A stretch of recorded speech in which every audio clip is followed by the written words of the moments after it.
Hello and welcome to Master the Shift. This webinar I have prepared for you because today there is a lot of disruption going on, and I see a lot of people struggling, and believe I have something to give you a sense of hope and inspiration that maybe what you're going through is something dressed up in different clothing, and I'm going to reveal that to you today.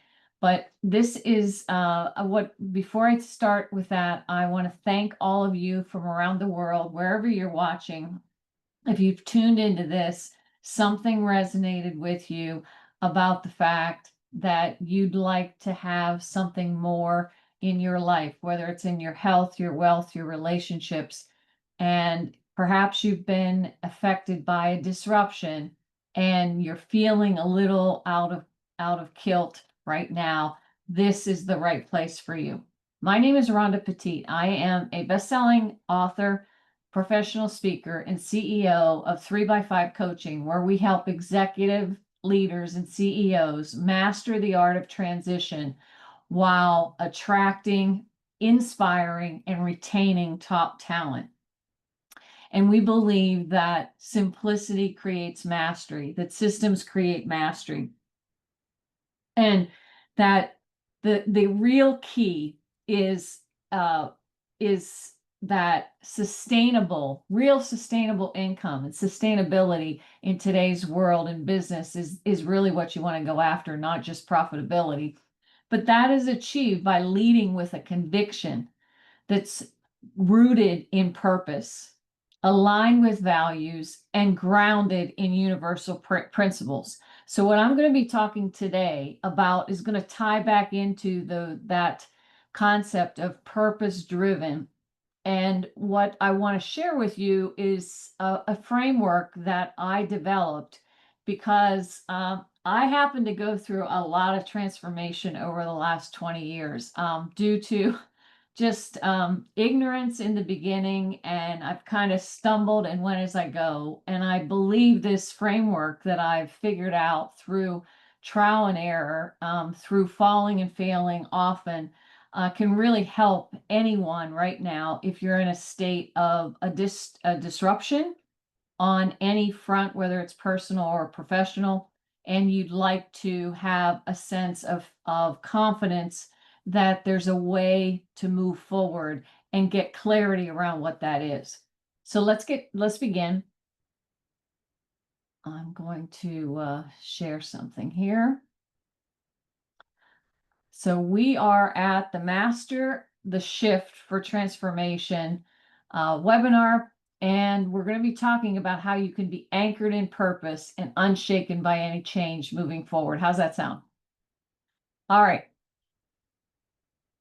In order to be anchored in purpose and understand and unshaken by change, we need to really understand. First, I want to set the intention for why I'm doing this. I see a lot of people cycling around and struggling. There's a lot of mental health, even issues, high stress. They say right now in the workforce that engagement is down at one of the lowest levels. And I think that that is a great opportunity. And when I saw that that was going on, I felt compelled to share this information with the world. So what I believe is a disruption is not a setup. It is not a setback. It's a setup. Now, this is going to be for you if you are going through some sort of a transition or disruption. If you are a faith-based, integrity-driven entrepreneur, intrapreneur, or performance leader, this is good for you. If you're allergic to mediocrity, it's absolutely the thing that you need to hear right now. And especially if you're looking for more fulfillment. A lot of people are doing well, but they're missing. Their heart is longing for that fulfillment, and fulfillment comes through purpose. And so this is going to tie that in. If you're ready to start leveraging your strengths and instead of your limitations, you're in the right place. And lastly, if you have an open mind over the next 45 minutes and hear what I have to say and just evaluate it for yourself, I'm not going to ask you that you have to accept everything that I say, but I am going to ask you to open your mind, because if truth resonates, and if something I say resonates with you, you'll know whether it's truth or not for you.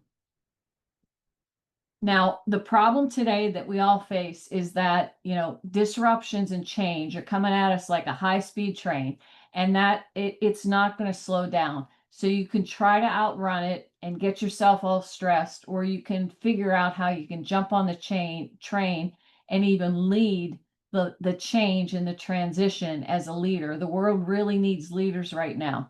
By 2030, just think of this, 40% of all today's job descriptions will fundamentally change and be replaced with some sort of AI or automation. That doesn't mean there'll be less jobs and positions, but it's not going to stay the same. So if you are having these troubles, or you get anxiety every time a disruption happens, you're in the right place, because I'm going to talk to you about how you can be anchored in purpose and unshaken by all the changes that are going on. It's normal, it's understandable that you resist change, because that's just part of human nature. But now I'm going to give you the opportunity to see how you can own it. And I really want you to consider this question, because what if the reason that you feel the anxiety or the resistance is that you haven't really thought about the fact that and looked into the possibility of why it's happening to you? And what if that why is part of your calling and your purpose for being here? What I've done in my I'll tell you a little bit about my story here in a minute, but what I'm going to talk to you about today is a 5-step framework that I developed called the SHIFT framework, and I use it with my clients with corporate transitions, or any kind of transition people are going through, and it works phenomenal. It starts with the letter S, which is about sacrificing story. H is about healing with harmony. I is about identity innovation. F is about faith focus forward. And T is the transformation itself. So if you think of the transformation, I'm talking about going from like the caterpillar to the butterfly, a total transformation, not a surface change. And I'm talking about this framework will make you fearless, I promise. So let me explain what I mean by starting with sacrificing the story. The thing that I had to understand when I was 40 years old is that my soul was not my role, and that I was running on a story. And I want to thank me for believing in me. And this is the beginning of my transformation journey. And I think the reason that I went through so many experiences is so that I could help and support other people go through them. Because today versus 20 years ago, the speed has gone much faster. And if I can help you take the baton and go a heck of a lot further faster than I did, then that's going to give me a sense of fulfillment. Now, the key thing that I want you to understand is when I say sacrifice the story, what's the difference? What do I mean by story? Well, there's a difference between story and vision. So a story is something that you made up. We make up a lot of things. We make up our future, we make up our fears, we make up stories all the time. But it's a story you made up that was predominantly around survival. Through your childhood and as you grew up, you told yourself these stories, and stories are based on survival, not purpose-driven direction. So that's the first distinction. Stories are things that are based upon fears, things that we worry about.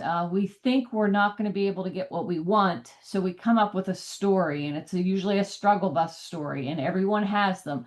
So there's, and it's a typical human being thing that happens until you get enough awareness to know you've been living in a story, versus a faith-based, purpose-driven vision in terms of knowing that you're here on the planet. There's the law of Dharma. You have been sent. You've been created by your creator. And the minute that you agree that you are here for a purpose and you decide to align to it and co-sign what your creator, uh, you know, created you for, all of a sudden you're going to start to be the king of your thing or the queen of your scene, as Myron Golden would say, because you are, when you submit and consecrate yourself to that purpose, no one can take it from you because it was designed uniquely for you. And you are unique as a snowflake. There will never be another person on the planet, and you were sent here with a purpose. As soon as you start to awaken to that purpose, all kinds of things are going to open up for you. And you won't have to worry that someone's going to take anything for you, and you can let go of that survival and start operating from faith. This story was made with your protective mind because you thought you couldn't get something, or you thought there was something wrong with you.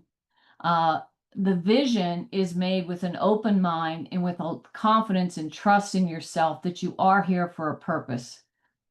Stories come from what others expect versus what your highest self knows is right. If any of you have played the prove it game in the past, when someone told you something that you couldn't do something, who raise a hands, anybody's ever done the prove it thing, where you get so fired up that I'm going to show you.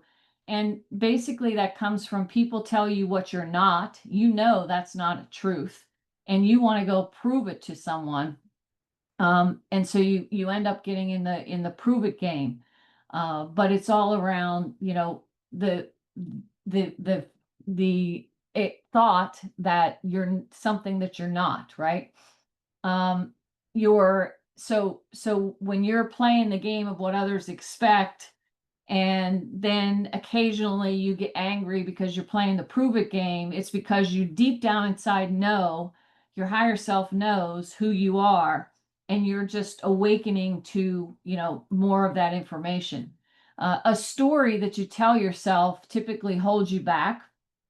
It's powered by physical assets and conformity, what everybody else is doing, versus coming from your spiritual assets and your creativity to be totally uniquely you, so that you can run your own race. And it's fueled by external pressures that you get and internal doubt that you have, as opposed to your true desires and your authentic alignment with your purpose, your values, and your assignment that you're here for.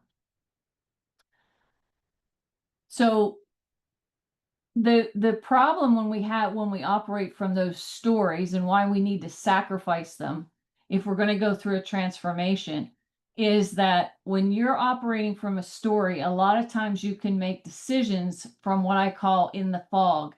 And if you don't know what the fog is fear, obligation, and guilt. So you might want to write that down. And when we make decisions in the fog, sometimes we don't see things clearly. And we may make decisions that we end up regretting, which is different than making an inspired decision.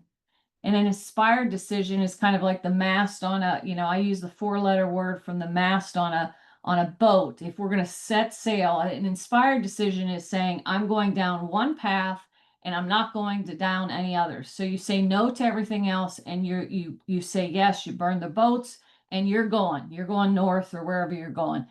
And so you have a mast, and the things required to make that kind of a decision is a motive, which, if you're working from an inspired state, is your purpose, why you're here, and you're doing it for that reason. You have to take action, so you can't sit on the shore of the boat of the land and not get in the boat and go. You take action. You're driven by your motive to move forward. You're emotionally charged and excited and in a state of anticipation because you see with faith the possibility of what can be, and you're driven towards that, creating that, which is what you're here to do because you're a creator.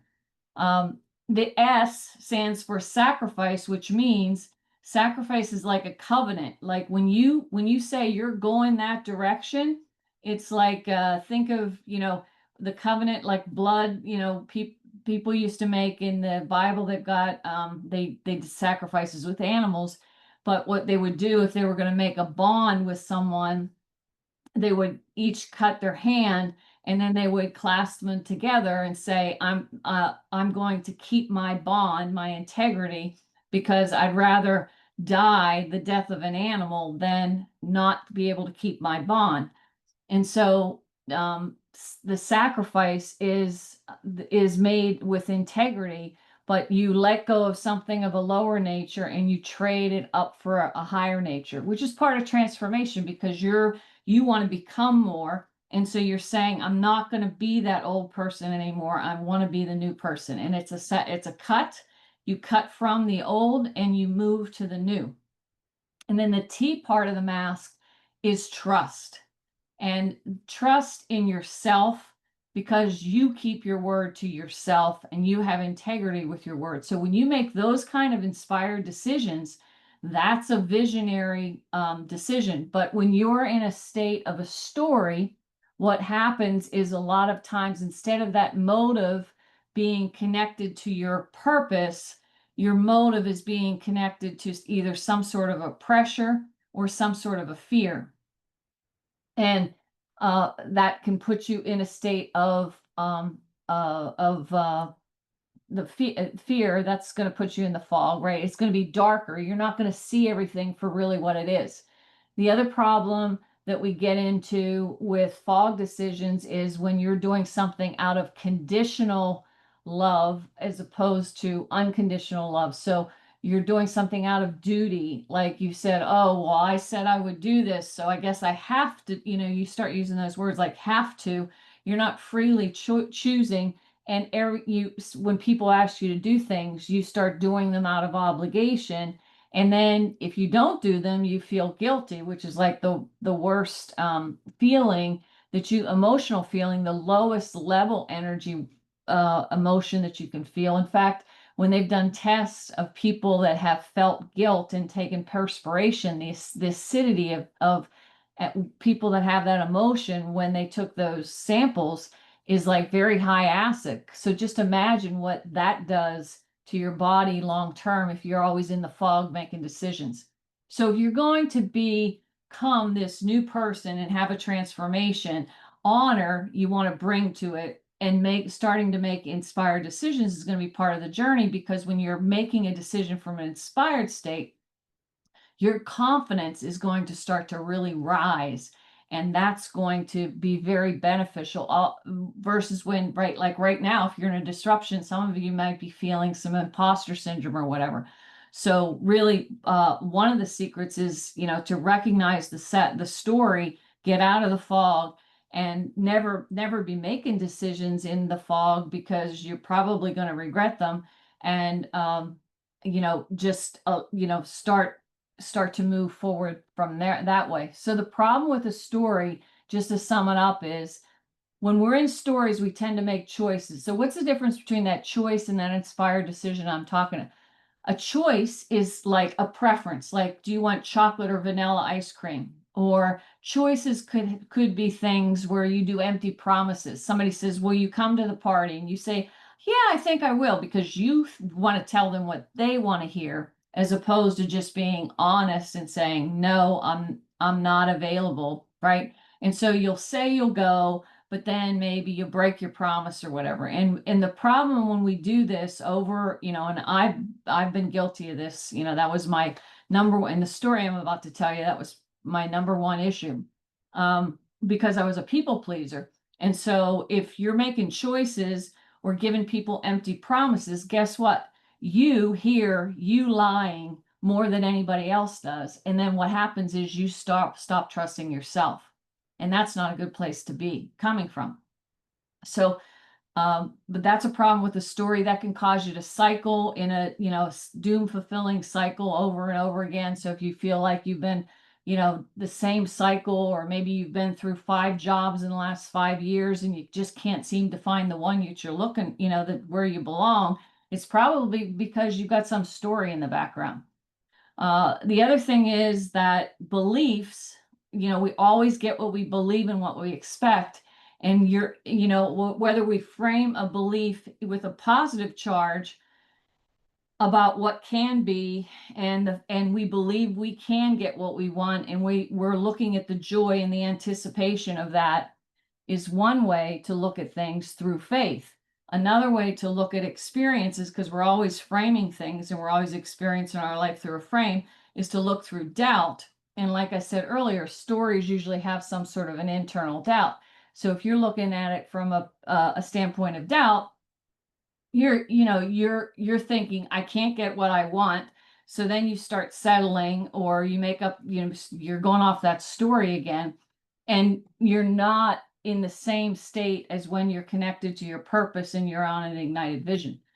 So, the problems with stories really is that you tend to cycle instead of making a comeback and a true transformation. So today we're talking about, how do you make a true transformation? The first part of the process we got to blow up is a story. So I'll give you an example. Again, the 4 things that I said, just as a reminder for an inspired decision, is the M. So a mast, think of the picture of the mast. So you've got to have a motive. So you want to know what your motive is. You must take action. It has to be a committed decision. You have to, like a frog jumping off the thing, you have to jump. The S is, there's going to be a sacrifice. You're going to leave something behind and trade it up for something of a greater value to you. And then the T is, you have to have the trust to make that decision.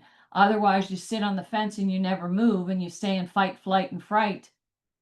Flight, fight, and freeze mode. And so you never get to the transformation. You stay where you are. So remember, trust is coming from the word confidence, right? Is trust with fidelity. So that's why, when we talk about keeping the integrity in our communication and our word to ourselves and our word to others, and becoming trustworthy to ourselves and trustworthy to others, is really going to help build the confidence and get you out of the story. So the opportunity of your disruption is to answer your calling. What if, like I said earlier, that the reason you're having the disruptions, and you keep having disruptions and change coming at you, is because you're not learning the lesson, or picking up the call, or listening to your intuition to start getting aware of your purpose. I'm here to tell you that you were created by your creator for a specific reason. You're unique. There will never be another person on the planet. And the sooner that you decide that you're going to start listening and awakening to your purpose, and maybe looking for some of the signs and the things that keep happening to you, the sooner you're going to start to answer your calling. And the level of stress is going to go down when that happens, and your level of fulfillment is going to start to rise. So I'll give you an example of a story. So my story is called Looking for Love in All the Wrong Places. When I was 40 years old, I made a committed decision that I was going to get a divorce. And there were reasons for that, which tie into what I'm saying about story. When I was 30, I had a lot of anxiety around, I really wanted to have children. I had a lot of anxiety around, the fact that I didn't think I fit in. I wasn't like, the Leave It to Beaver mom, right? I was into business. I liked business. I liked sales.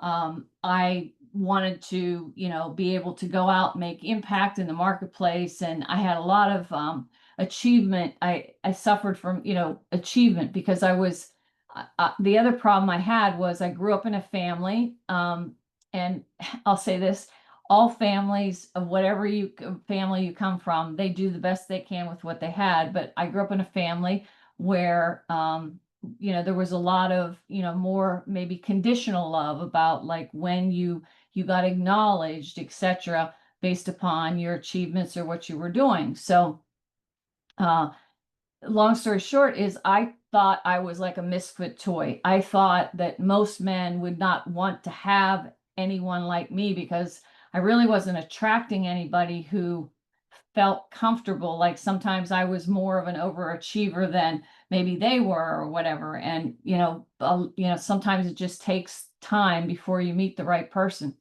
Anyway, I did meet someone, my first husband, and he had the same desires I did. We both wanted children. And so I made the decision, and I say I made it in the fog only because my motive at the time was I wanted children, and that was a good motive, and he did too.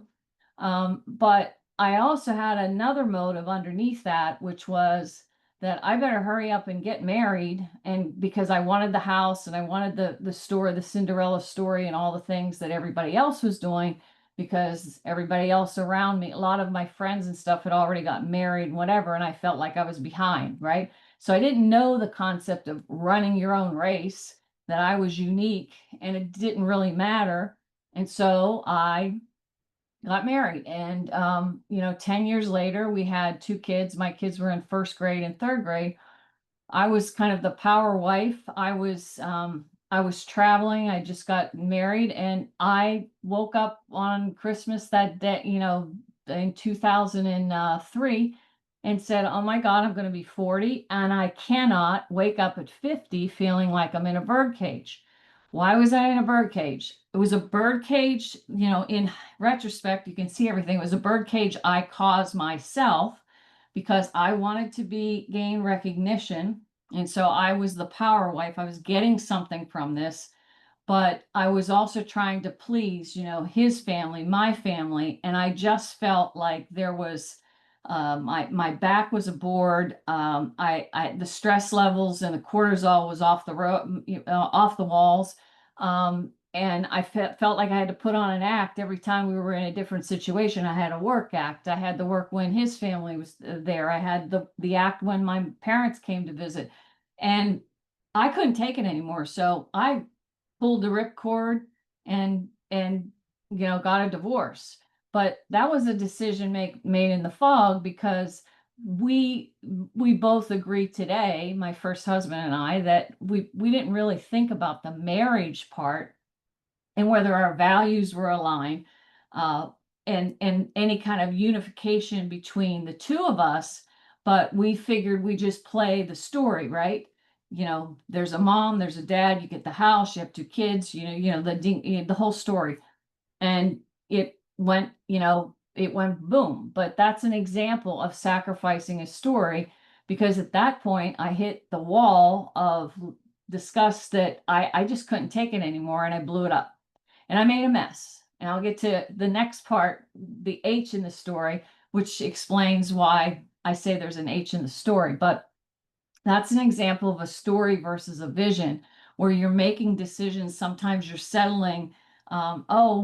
He's here, I'm here, I'm supposed to do that now. And I think the beauty of understanding the next step is that we all get a lesson or a blessing from everything that we have. But the biggest um, gift I think that I got from that experience was learning that love was not meant to be conditional when it came to marriage, and that there is a thing called unconditional love, where someone can love you not for all the things that you do and achieve, but can love you just for being you.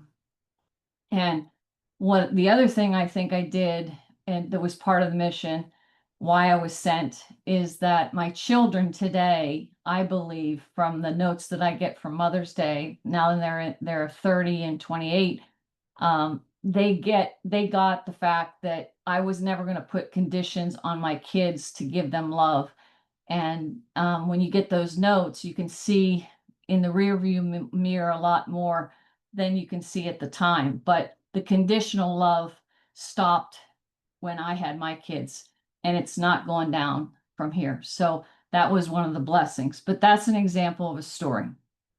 So ripping up the story, what's the key there? Run your own race, make decisions, not choices, so you can create confidence. Know you're unique, be unique, trade your stories for vision, and start awakening to what is my purpose.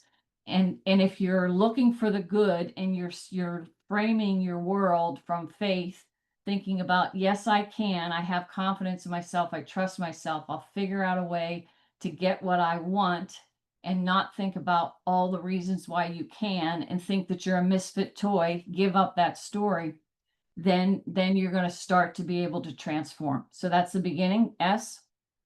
The second part is the H. The H is about healing and forgiveness. And there is no freedom in any transformation without forgiveness. So forgiveness is sometimes something that is misunderstood. Lord knows took me 60 years. I think I finally got it right now. The full impact of forgiveness, but it's to forsake. It means that you had an idea that was going in the wrong direction, and you want to heal that and turn it around.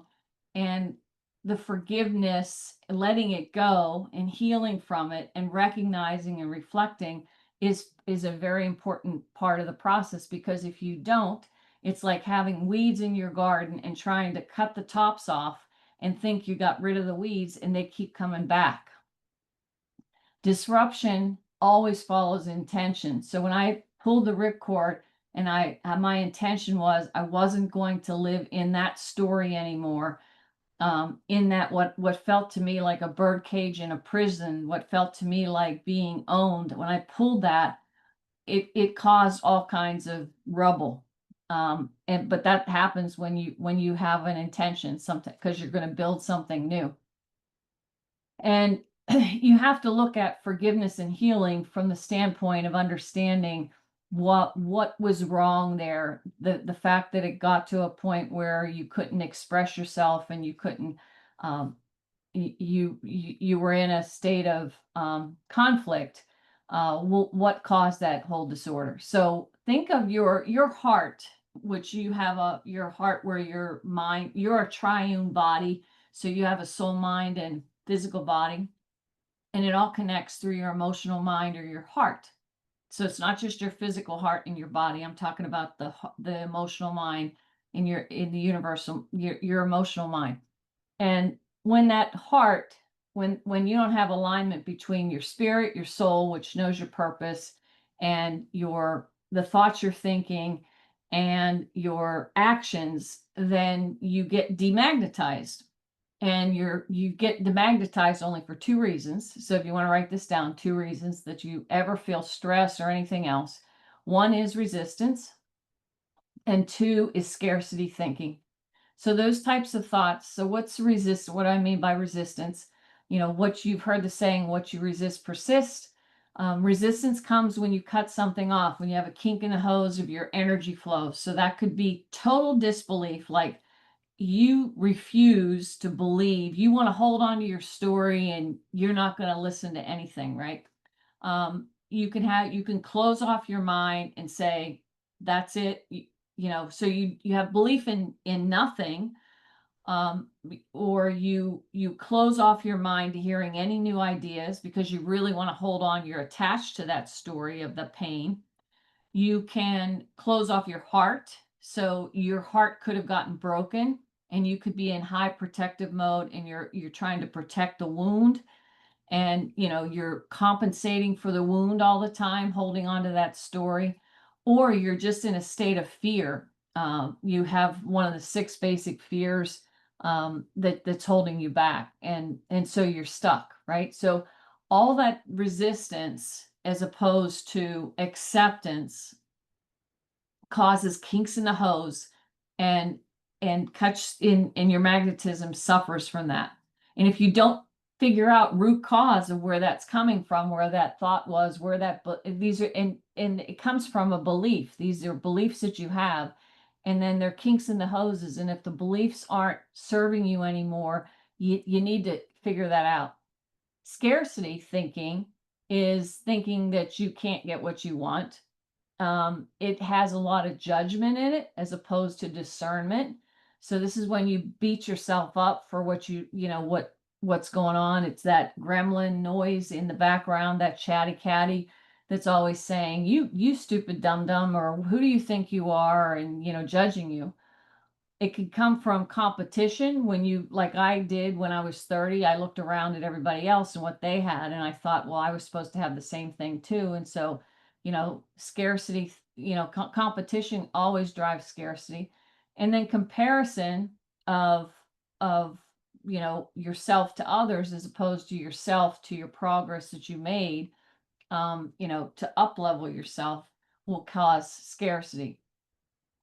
So healing is key, because if you do not forgive, you can't go forward. You'll carry it around like an old black cat.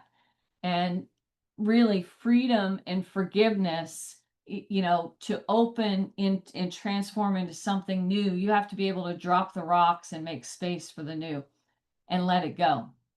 And if you have those blocks from scarcity or resistance, your body's going to experience stress and you're going to have cortisol issues. And so you're still going to be in pain. And you have a choice. You can go forward and leave yourself in pain or with purpose, but you can't have both. So you'll have to detach and let go. And if you don't take the time to do that and to go through a mental house cleaning, and that you carry that resistance and scarcity forward, you're not going to be able to really enable the full transformation of who you want to become. So it's like having a cluttered house of things you don't need anymore. You have to go through what I call belief switching, like getting the beliefs clear, the ideas you accepted as true, and figuring out whether they are capital T true, real truth, or they were just something that may have served you in the past that you have to let go and get rid of. Because there's a law of vacuum prosperity that says to prepare for a new era. Even in the Bible, it says you never put new wine in an old wineskin. So you have to clean it all out and make new space, because everything's always full. And if you want something new to come into your life, you have to get rid of the old baggage. Now, what I learned the hard way about forgiveness is that it's best to choose bliss over battles. So what I mean by that is, after that blow up, when you can just imagine, I had a first grader and a third grader. It was a mess. And there were a lot of people angry because the story that we all played before, I had blown it up, and they didn't like the fact that the story changed because I changed it. And I had a lot of resentment myself in the healing, where because I had been a people pleaser and I didn't like conflict and I shoved it under the rug, I had built up resentment, and I had to heal and clean that out. So and until I got it all out, until you really let that go, you'll still face struggles. It might be financially, it might be, relationship wise or whatever, that are going to suffer until you let that stuff go. But the minute you let that stuff go, you can start to heal your relationships. You can start to heal the circulation of your resources and all that stuff, and get prosperity flowing back in your life. But if you so if you want prosperity, and you want to get focused more on the intention of your purpose and your mission, and doing that and getting fulfillment, you've got to let go of everything, all the old beliefs that were tied to the old story.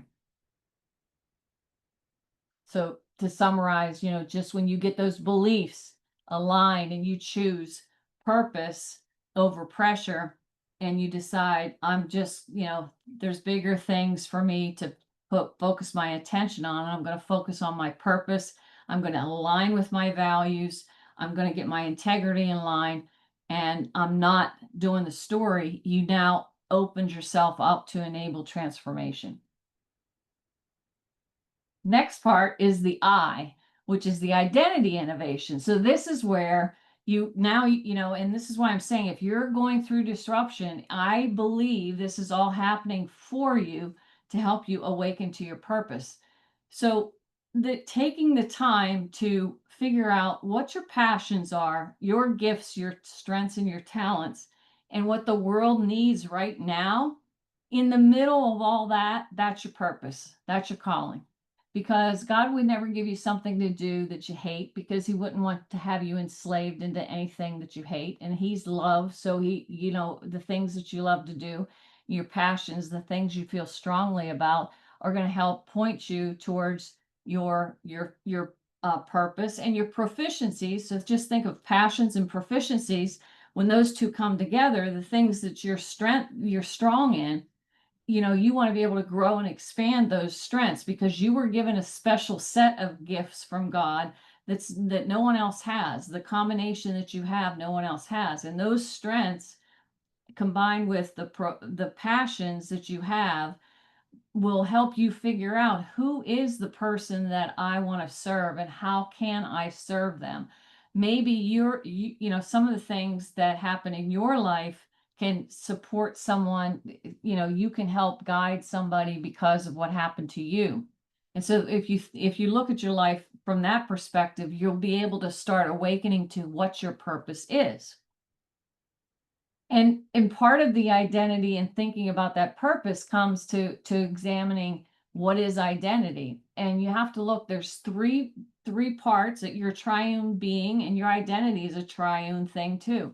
So self-worth, how you're worthy, that you are, first of all, you have to recognize, and I'm going to tell you today, and I'll keep telling it to you till you believe it, but you are worthy, more than worthy, because you were created by your creator uniquely for your purpose. And when you have your self-worth, it's like a garden, this triune. So the soil which you're going to build your new identity in is in the self-worth. And when you believe your self-worth, you don't have to put on mask anymore and do the please it game with anybody. You can leave that all and just be unapologetically authentic and authentically you.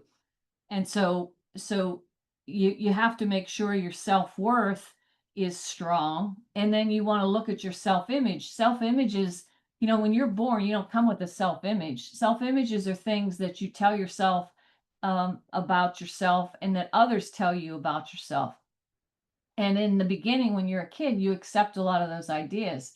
But what we have to do as adults is we have to realize that we have the ability, we're the only, unlike the creatures on the planet, we can change our environments, and we can determine our self-image with words like I am, and decide who we're going to become. And so if you really want to go through transformation, you want to start to work on that self-image, because it's like a cybernetic instrument. And it's like it's the thing that it's like the guards that, it's like holding the temperature at 72 degrees.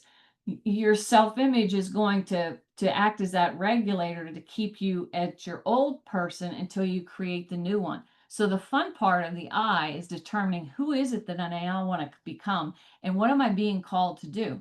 And then the self-esteem is the combination between the self-worth. So the self-image is kind of like the seeds that you're going to put in the soil, and then the flowers and the way it feels when you look at it, the combination of the self-worth and the self-image, the picture of that is your self-esteem. And together, those three components combine, make your identity. So what you do in the I part of the process for transformation is you define your new identity. Who is it that I want to become? And you have to do that first, because you can't have fruits on the tree if you don't put the seeds in the dirt and develop that identity. Now, there's a thing called the law of advancement. And right now, if you're going through a disruption, excuse me, you could probably be familiar with that. There was it's also known, there's psychology books that talk about this as the emotional cycle of change. But what happens is, I go back to the law of advancements, which is just a natural principle. Everything must go down if it wants to ascend, right? So if you want to be if a seed says, oh, I want to be a tree, it has to go down first before it can go up. And what happens when we get like a jolt, some sort of disruption, maybe we lost a job or they changed something, or who know, whatever that disruption was, and it was unexpected. What we can do is fall into what they call the valley of despair. And the problem is there's a lot of doubt that lives there, because basically you're now down in the soil and you have to develop new roots, and you have to get comfortable with saying, okay, that thing, you have to let go what's gone from the disruption, and you have to say, okay, I'm going to start a new chapter. And really, it's the exciting part about it is if you get the fact you've been planted, not pummeled, you can get excited. But if you focus on through the lens of doubt, you're going to think that you've been pummeled.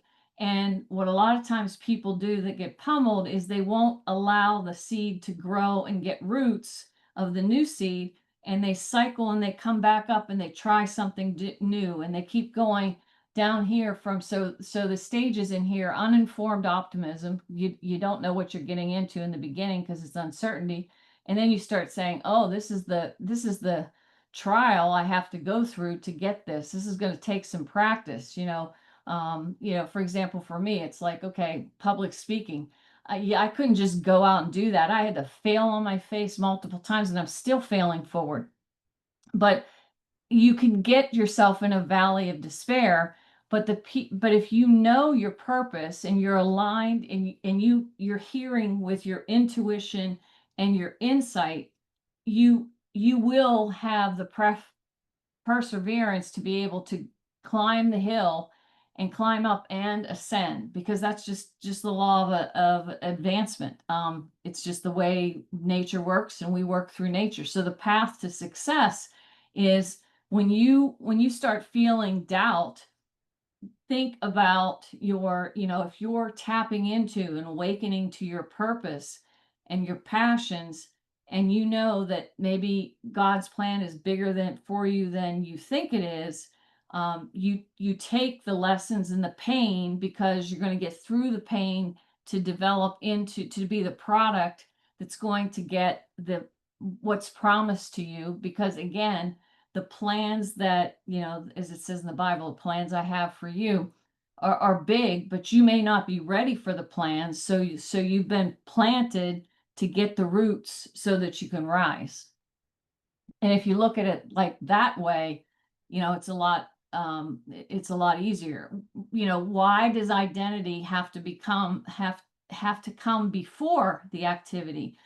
Because it goes be, do, have in that order. And the reason is that all identities have a unique lifestyle. All identities are on a different frequency. Like everything in the world is happening on frequencies. You have all the different phone numbers in the world. There's all kinds of frequencies. So your identity, your new identity, is on a different frequency than your old identity. And that means it has a unique lifestyle to it. So you have to say, what is the lifestyle that I want to live now? What's important to me for my family, etc. Habit patterns, what you do on a daily basis. There's cosmic habit force and habit patterns all the time. The habit patterns that you had for the old you are going to have to be different if you're going to transform for you to be a new person. Like a butterfly, you can't fly hold when you're trying to, you're acting like the caterpillar. You'll never get off the ground. And the belief systems from the healing, when you went through all your belief systems, those beliefs have to be reinforced with space repetition. So unlike the creatures, you've got the ability to change, but if you don't take the time to really get that clarity around the identity and what's the lifestyle, what's the patterns, what's the beliefs, and then put those into place with space repetition, you'll tend to get pulled back. And, as plain as I can say, it takes courage. So you have to ask yourself, when you're getting in that valley of despair, if you're sitting there, what's the pain or cost of staying in this current situation? And this is just for you to make an inspired decision. Just ask yourself, what's the pain? What would be the benefit if I made a change? So you look at that. and think not only external benefits, but internal benefits, like your health and your spirituality and your emotional health, in addition to your financial health. I mean, there's, you want to look at the holistic you, and then ask yourself, what's the benefits of staying where I am? And then if I don't make the change, or if I have to make the change, what are the costs? So you can look at both ways, but you do kind of a Ben Franklin, and you have to get true to yourself. Like, what am I getting out of it? Because I do seem to want to hold on to what I have now. What am I getting from that? And then what am I getting if I make a change? And which one is going to help me transform? And which one's going to align with my purpose and why I'm here? And which one is going to make me feel that I have fulfillment, that I'm on the right path? Because you get fulfillment from connecting, creating, and creating, and oh boy, I'm sorry. Give me a minute. I'll come back to that. But the fulfillment, contributing, sorry, that's the C. So the connections you make from going down that path, your ability to create and expand your gifts, the gifts that you have, and expand your strengths, play to your strengths, and your ability to contribute. Because when you contribute to other people and serve other people, you feel that fulfillment. Like, you feel really good about yourself. Like, that's the easiest way to get yourself out of a bad move, is go do something good for yourself. So comebacks are for the courageous, but when that identity shifts, activities all of a sudden become effortless, because now it's like, like, okay, that's over and I'm on. This is what I'm being called to do. I'm doing it. All of a sudden you're moving from results, thinking about yourself, to impact. And that's what brings all the fulfillment. Now, the F in the process is faith and focus forward. So this is where you really have to master your attitude and master looking through the frame of faith over doubt in beliefs. And what is applied faith? Well, all transformation, doesn't happen through a mentor or a coach. A mentor or a coach can guide you, but all transformations are going to happen when you actually get wisdom from truth. And truth comes from laws. And when you get that true understanding, you've got the keys to freedom, and you're going to have the wisdom, because there's three things that you always can rely on that will not change.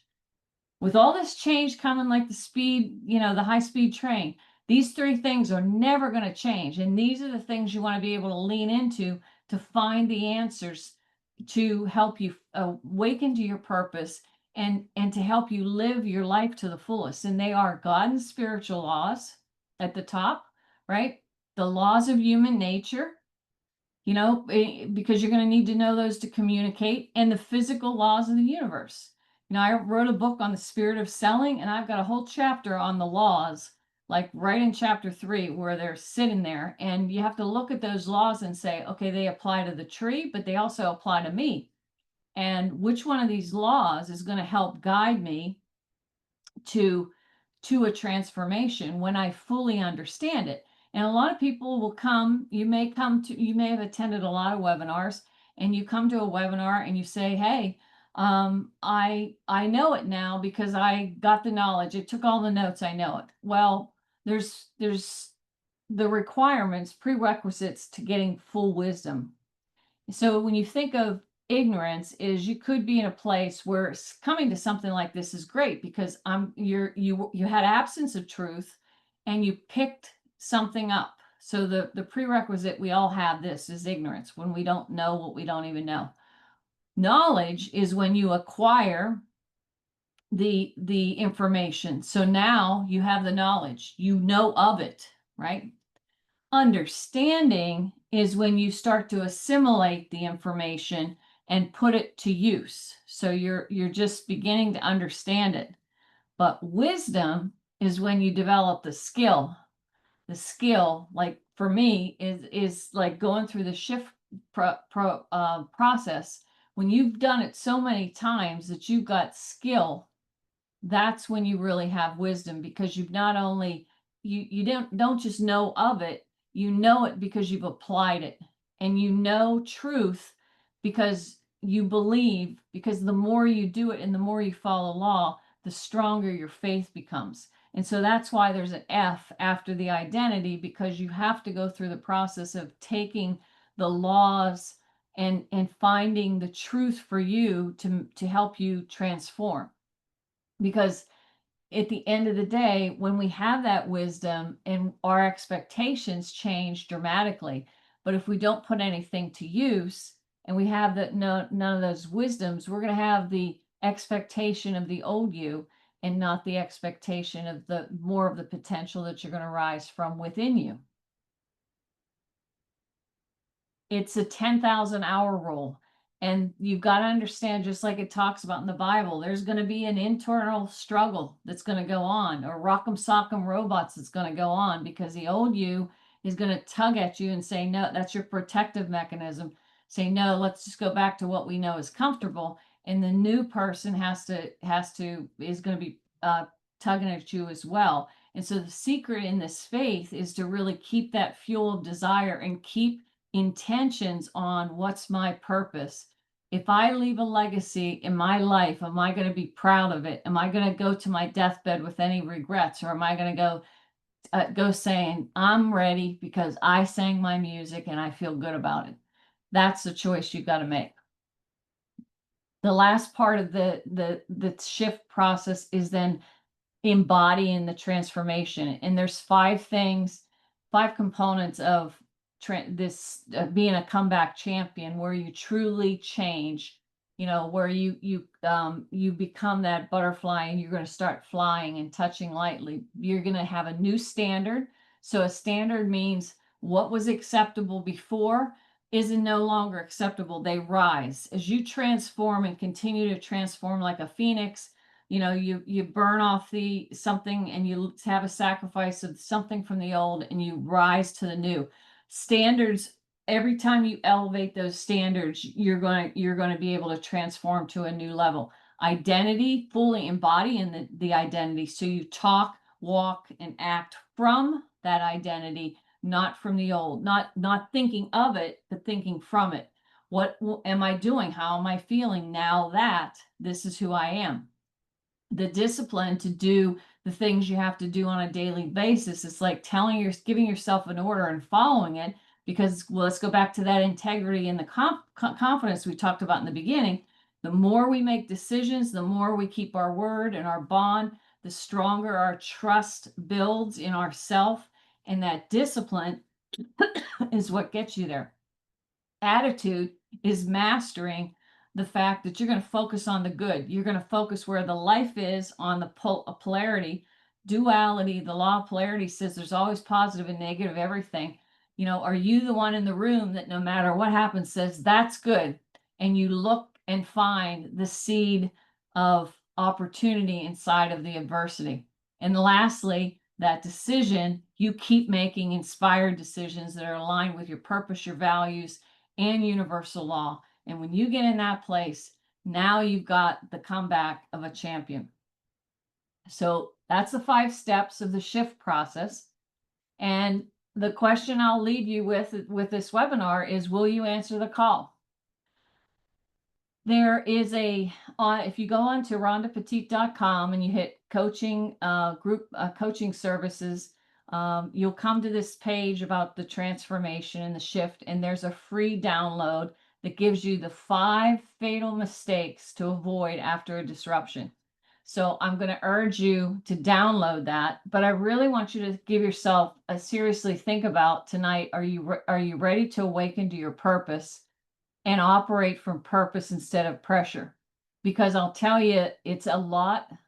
The peace of mind and the relaxation that you'll feel in that state versus the hamster wheel stress cortisol thing is phenomenal.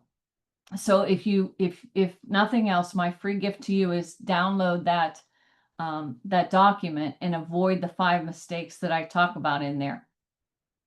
If you are saying to yourself, this stuff is resonating with me, I'd like to know more about how I can learn this shift process. There are 3 paths to go with that. If you are someone who says, I like this idea, I like this framework, and I want to run with it, there is a shift on demand option, which is a unique hybrid of a 5-hour course. So I say, 5 hours to your fulfillment.